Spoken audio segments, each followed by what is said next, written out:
Assalamualaikum warahmatullahi wabarakatuh. Di sini kami kelompok 4, saya Arya Putra Wahyu Pratama, NIM 1961107 dan teman saya Muhammad Gesang, NIM 1961301. Kami akan menjelaskan tentang strategi in action. Tujuan jangka panjang menggambarkan hasil yang diharapkan dari penetapan strategi tertentu, sedangkan strategi menggambarkan tindakan yang diambil untuk mencapai tujuan jangka panjang. Sifat tujuan jangka panjang.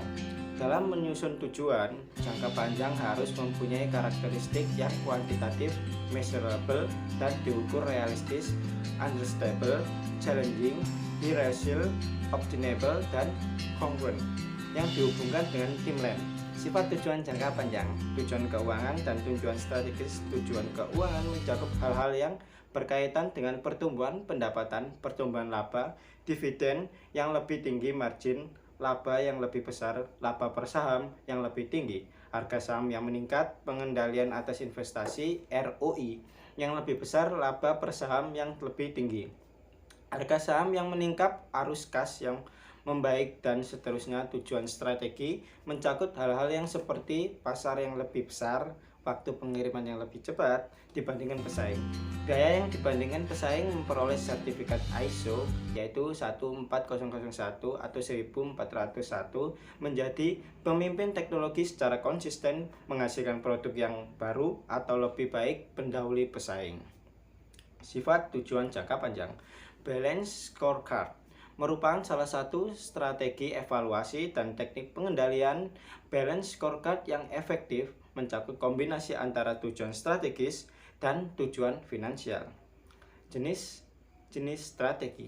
Jenis strategi berarti menyatukan beberapa rentang bisnis mulai dari hulu, jaringan pemasok hingga hilir, jaringan distributor, serta ke arah pesaing. Strategi ini disebut sebagai strategi integrasi vertikal yang dijadikan untuk memperoleh kendali atas distributor, pemasok, dan pesaing. Strategi integrasi ada 3 bentuk, yaitu 1.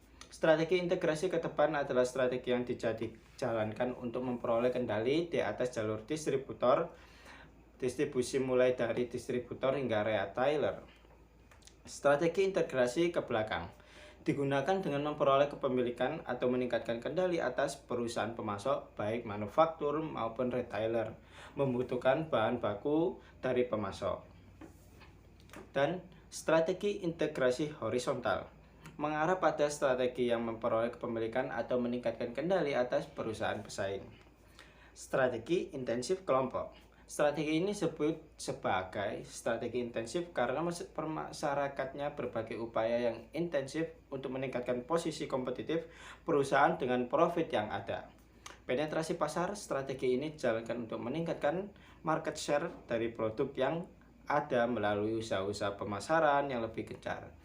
Pengembangan pasar melibatkan pengenalan produk atau jasa ke area geografis yang baru. Pengembangan produk merupakan strategi yang dijalankan untuk menaikkan penjualan dengan memperbaiki atau memotivasi produk yang ada. Saya Muhammad Gesang Dimas Suprapto dengan NIM 1961301 akan meneruskan presentasi dari Mas Arya.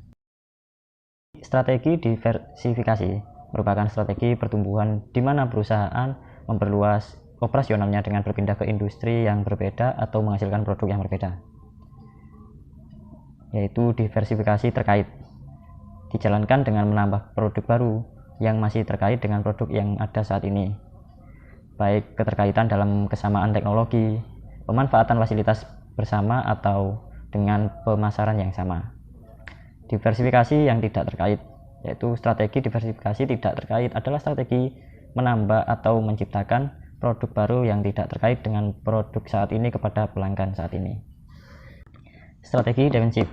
Dalam kondisi tertentu, perusahaan akan lebih memilih strategi defensif yang akan mempertahankan posisi yang ada saat ini, atau karena kondisi yang terbatas maka perusahaan paling tidak harus survive. Yang pertama yaitu strategi pengurangan. Pengurangan terjadi ketika perusahaan melakukan regrouping melalui pengurangan biaya dan aset untuk mengatasi penurunan penjualan dan profit. Yang kedua, strategi divestasi. Jika langkah penghematan tidak mendorong perbaikan kondisi perusahaan, maka penjualan aset non-produktif ataupun selanjutnya aset produktif seperti tanah, bangunan, aktiva tetap lainnya perlu dilakukan untuk memperoleh dana segar. Likuidasi atau menjual seluruh aset perusahaan yang bernilai tangible merupakan strategi likuidasi. Strategi likuidasi diakui sebagai suatu kekalahan dan memiliki konsekuensi secara emosional. 5. Strategi generik Michael Porter. Berdasarkan Porter, strategi memungkinkan organisasi untuk memperoleh bersaing dari 3 dasar yang berbeda, yaitu kepemimpinan biaya, diferensiasi, dan fokus. Strategi kepemimpinan biaya tipe 1 dan tipe 2. Kepemimpinan biaya menekankan memproduksi produk terstandarisasi pada biaya per unit untuk konsumen yang sensitif harga. Tipe 1 adalah strategi biaya rendah yang menawarkan produk atau jasa ke pelanggan yang luas pada harga termurah yang tersedia di pasar. Tipe 2 adalah strategi nilai terbaik yang menawarkan produk atau jasa ke pelanggan yang luas pada harga terbaik yang tersedia di pasar. Strategi diferensiasi tipe 3. Strategi diferensiasi menawarkan tahapan-tahapan diferensiasi yang berbeda. Diferensiasi yang efektif berarti fleksibilitas produk yang lebih besar, perbandingan yang besar, biaya yang lebih rendah, jasa yang meningkat, pemeliharaan yang lebih sedikit, kenyamanan yang lebih besar, dan fitur lainnya. Kemudian strategi fokus tipe 4 dan tipe 5. Kesuksesan strategi fokus tergantung pada segmen industri dengan ukuran yang memadai yang memiliki pertumbuhan yang baik dan tidak penting untuk kesuksesan pesaing utama lainnya. Strategi seperti penetrasi pasar dan pengembangan pasar menawarkan keunggulan strategi fokus yang substansial. Strategi untuk bersaing dalam pasar yang turbulensi dan berkecepatan tinggi. Untuk bereaksi akan perubahan di industri akan menjadi strategi defensif yang digunakan untuk menyerang balik.